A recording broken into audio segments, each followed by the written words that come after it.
Hello everyone, this is Shin Sang-hyup on In Focus. According to news reports, the third high-level talks between Washington and Pyongyang is set to be held next week in Beijing, China. The two sides are known to have worked out a framework for some of the North's denuclearization process last December.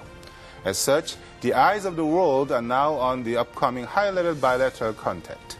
On today's In Focus, we will talk about some of the prospects regarding the upcoming meeting, as well as the current political situation in North Korea. For today's discussion, we have two expert guests in the studio. Sitting on my right is Dr. Hyeong-jung from Institute for National Unification. Welcome to our program. And on my left, the Professor Dennis Florig from Hankuk University of Foreign Studies. Thanks for being with us today. Glad to be here. Well, let's start today's discussion. Well, as I explained briefly already, the North Korea and USA plan to have the bilateral talk in China on the coming 23rd February. I want to know the background of this bilateral talk. Dr. Park, would you please explain about the background of this meeting? Tension has been increasing in 2009 and 2010 because of North Korea's second experiment of nuclear device, and North Korea's attack on Cheonan and shelling on Yeonpyeong Island, and also by countermeasures by the South Korea and the United States. So in the early 2011, all parties were seriously concerned about high-level tensions. So in 2011, all parties tried to reduce tensions and started to talk about denuclearization. And in 2011, the South Korea and the North Korea held two high-level denuclearization talks, and also the United States and North Korea held two rounds of high-level denuclearization talks. And this talk, which are expected to be held in 23rd, will be the third talk between the United States and North Korea. Well, Professor Florig, particularly I want to know the American stance about these bilateral talks. I mean, certainly they have changed their policy or attitude toward North Korea. Yes, the Obama administration came in wanting a new dialogue with North Korea. However, soon after the Obama administration took office, North Korea set off its second nuclear test, and negotiations were shut down. But as Professor Park mentioned, there have been serious tensions in the Korean Peninsula over the past few years. And so both the South Koreans and the Americans decided that maybe it was time to get back to talking to North Korea. Now, the substance of what was talked about in the previous meetings was a relatively small deal, but a deal that would get negotiations back on track. The Americans would provide food aid to the North, and the North would suspend its uranium enrichment program, which is not its main nuclear program. Its main nuclear program is centered around plutonium.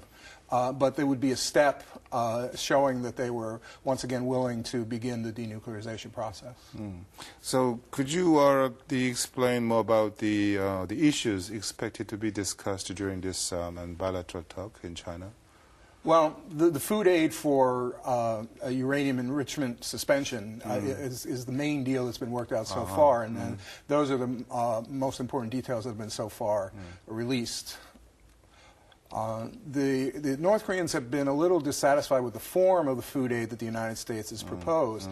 They have proposed giving North Korea special nutrition packets or biscuits that are designed actually for people who are starving. Often used in African or Asian relief programs, rather than ordinary rice, which the United States has given in the past. The reason why that's more politically popular in the United States is that it's more unlikely that that kind of food will be diverted for use by the North Korean Army or the North Korean Party. As far as I know, there will be the presidential election in the USA. So somebody said that there is some possibility that USA will change their policy toward North Korea. Well, as far as I understand, the USA government has said that the North Korea is a threat to a global community. Do you think that there will be some dramatic change in the USA's policy toward North Korea? Not in the short term, maybe in the long term if negotiations progress. But the United States does, just like South Korea, does see North Korea as a very serious threat, not only in Northeast Asia, but around the world. And for the United States, the center of that threat is nuclear weapons. It's not only that they worry that Pyongyang might use nuclear weapons in some future conflict, they also worry that because the regime is so strapped for cash, that it might sell nuclear technology to other states that the United States is opposed to, or even to terrorists. Well, Dr. Park, what is the current political situation in North Korea under the new leader, Kim Jong-un? Because that to consider the possible outcomes of the bilateral talk between North Korea and USA, I think that the North Korea's the policy seems to be very important. So I want to know the current political situation in North Korea. Yeah, North Korean political situation seemed stable, and some people have expected that with the pass of Kim Jong-il, there might be a serious political struggle among elites, but it seems that there is no serious political fighting among elites in North Korea. And in the last 2 months, North Korea has tried to take measures to consolidate the new regime around Kim Jong-un. We can mention 3 steps.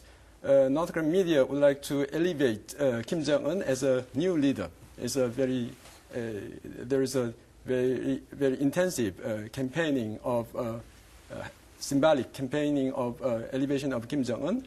And secondly, North Korea has taken measures to consolidate unity of high-level elites. Recently, 132 high-level officials were awarded with Kim Jong-un medal, and about 32 high-level generals were promoted. And thirdly, North Korean authorities have taken measures to boost the morale of the population. And there was several days of ration for the people. And this ration was not frequent in the past, but they have given rations. And also, North Korean authorities has announced a grand amnesty for the population. And also, North Korean authorities has mentioned about border control. The border control has been intensified with the death of Kim Jong-il, but the control was loosened recently. The North Korea certainly has some expectation from this bilateral talk with the USA. What are the expected gains? I mean, North Korea has from this talk? North Korea is now in critical transition period of power succession, and North Korea so needs a stable environment, and the tension has been very high in the past years. And North Korea, also the North Korean economic situation has not been good, and so North Korea would like to have foreign assistance. So North Korea must restart talks with the United States and North Korea must give some concessions in reducing or suspension of increasing nuclear capabilities.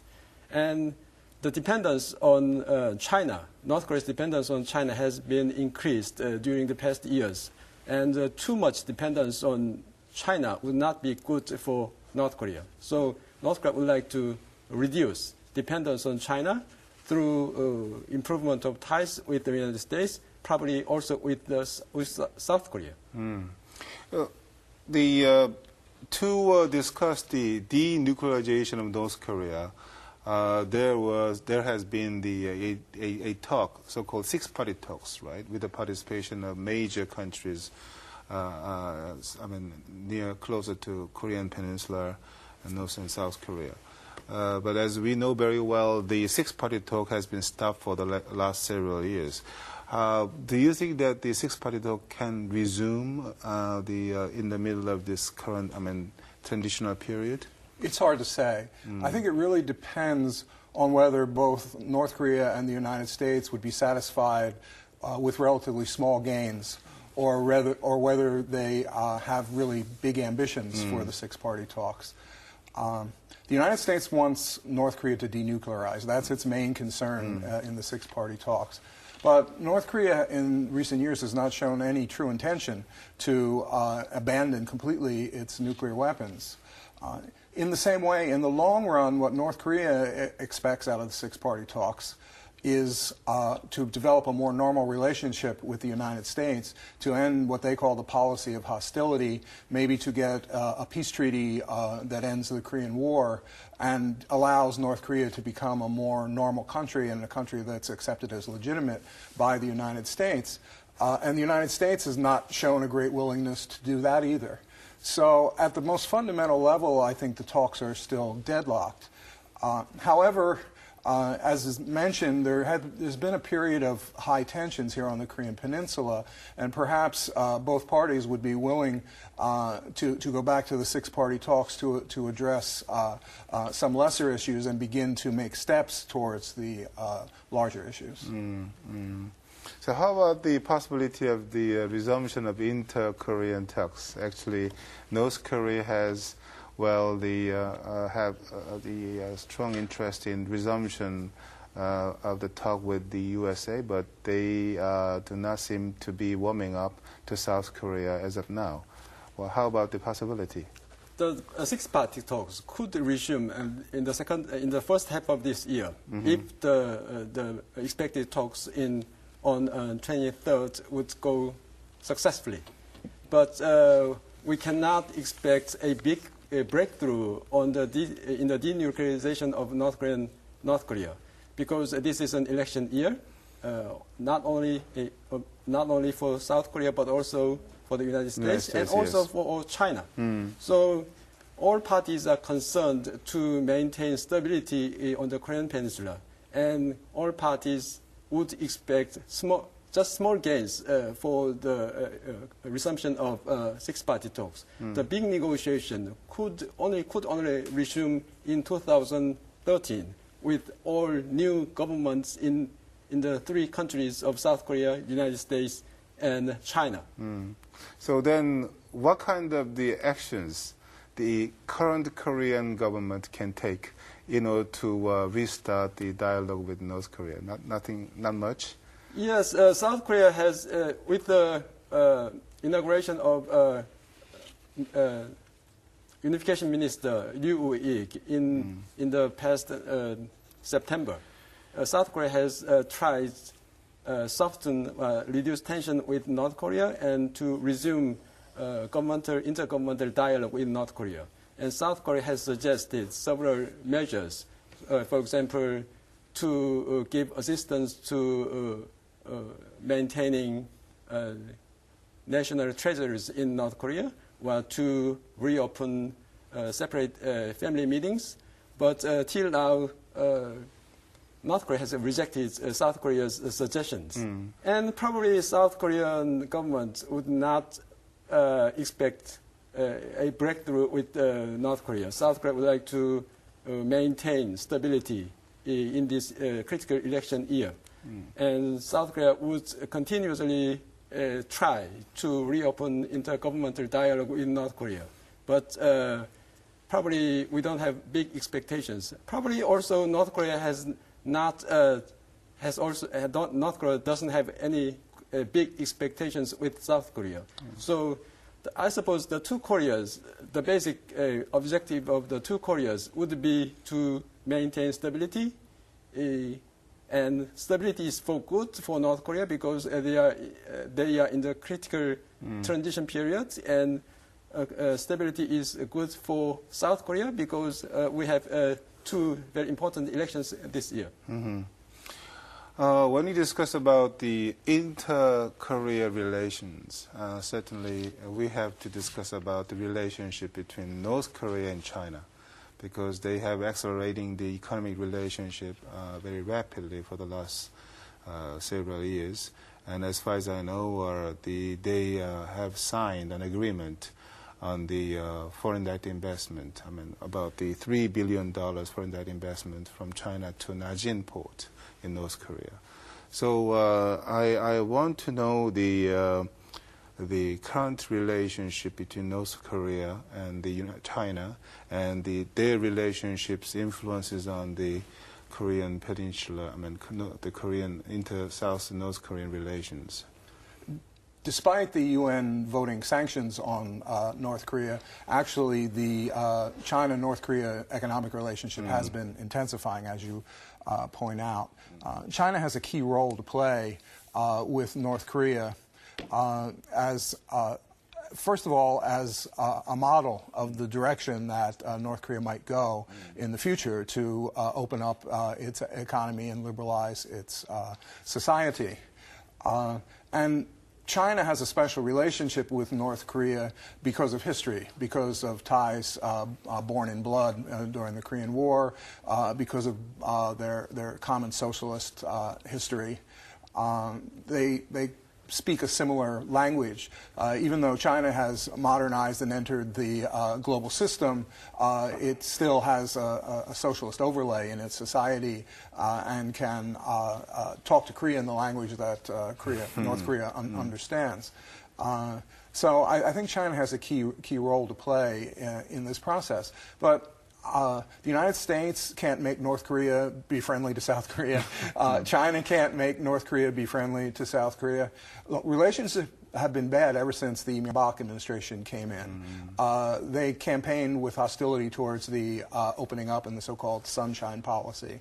And the North Koreans have never really accepted the legitimacy of the Hyeong-jung presidency. While, as Professor Pak said, there may be some minor progress on minor issues, I think the North Koreans are waiting out the next election before they make any decisions about major moves forward in the North-South relations.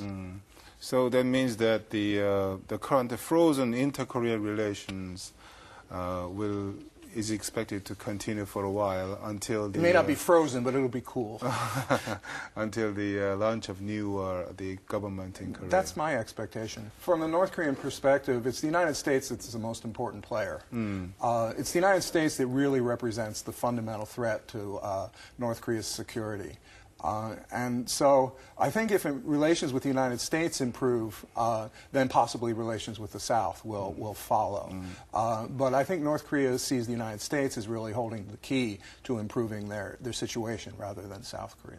So as you explained, yes, certainly the role of the USA seems to be very important on the Korean Peninsula issues. And by the way, the North Korea has put aside the South Korea in their efforts to restart the contact with outsiders. They're focusing on the relationship with China and U.S. So on the part of South Korean government, we should do something to break up the current situation in the relationship with North Korea. Do you think there are something we can take? I don't think there's any magic bullet. I think that it's just important for South Korea to continue to try to engage in North Korea and to show a flexible attitude. Do you have any idea? South Korean government should do something? Yes, this third high-level talks in 23rd this month was followed by two rounds of high-level talks between North Korea and South Korea about denuclearization. So it is not a big thing that United States and North Korea would have a third round of high-level talks. It is not so important occasion in the matter of issue of North Korea. And it would not be good for North Korea to continuously reject suggestions by South Korea to improve inter-Korean relations. Then the burden of tension between two Koreas would be held by North Korea. And this reputation would not be good for North Korea's international positions. And in the United States has demanded constantly that if you would like to improve ties with us, then you must beforehand improve ties with South Korea. So in order to improve ties with the United States, North Korea must improve ties with South Korea. And I suppose North Korea's economy would be North Korean economic situation would be deteriorated in the second part of this year because North Korea has spent so much money for the preparation of festivities for 100th birthday of Kim Il-sung. And in the second part of this year, North Korea might be interested in small gains from improvements of inter-Korean relations. And North Korea might be interested in tactical reopening of relations with South Korea. I see. Well, time is very limited, so I want to give you, both of you, the final question. I think this question is quite big, but what kind of the measures, actions South Korean government should take in order to revitalize the dialogue with North Korea? Well, I like to take a broad approach and say the U.S. and South Korea in alliance, what approach they should take. I think we need to keep our eyes on the big picture, and not just the short term, but the long term. And the long-term goals, not only of the United States and South Korea, but what North Korea hopes to achieve in the long term through this process of negotiation, whether it's bilateral or trilateral or six-party talks or whatever. In the short run, of course, North Korea would like food aid and would like other forms of economic assistance. But in the long run, their goals are very different. Nice. In the long run, their goals are to attain a certain international legitimacy. In the long run, their goals are to reduce the security tensions and the security pressure on them here on the Korean Peninsula. In the long run, their goal is to end what they call the hostile policy of the United States, perhaps through a peace treaty that ends the Korean War or through some other means. Certainly they've asked often for diplomatic recognition from the United States. And both the United States and South Korea have been reluctant to make those kinds of fundamental concessions, and with good reason, because North Korea has not been willing to make fundamental concessions on the nuclear issue. At one point they seemed to be willing to, but then they went back on their word and conducted more nuclear tests. But in the long run, that's the deal that needs to be worked out, is that to achieve the denuclearization of the Korean Peninsula, which is a long-term goal of the United States and South Korea, they're going to have to make very serious concessions and accept that the North Korean regime is what it is and deal with it the way it is. I see. How about Dr. Park? Yeah, for the short term, for this year, we must limit our expectations for the improvement of inter-Korean relations because this is not as good, not a big time for a great breakthrough. South Korea, the United States, and China, we have new governments in the next year. And the big negotiation would start in 2013. And South Korea, I think that South Korea must take a position of containment and engagement. We must contain North Korea's expansion of nuclear capabilities. We must deter North Korean conventional provocations. We must be very strict in these terms. But we must pursue a very active engagement policy with North Korea. Well, this is all for today's discussion, and thank you very much, Dr. Park Hyeong-jung and then Professor Dennis Florig, for sharing your insights on today's topic. Well, today we have discussed the prospects regarding the third high-level talks between USA and North Korea. And also we discussed the political situations under the new leader Kim Jong-un in North Korea. Well, this is all for today's discussion, and I'm Shin Sang-hyup for In Focus, and see you next time.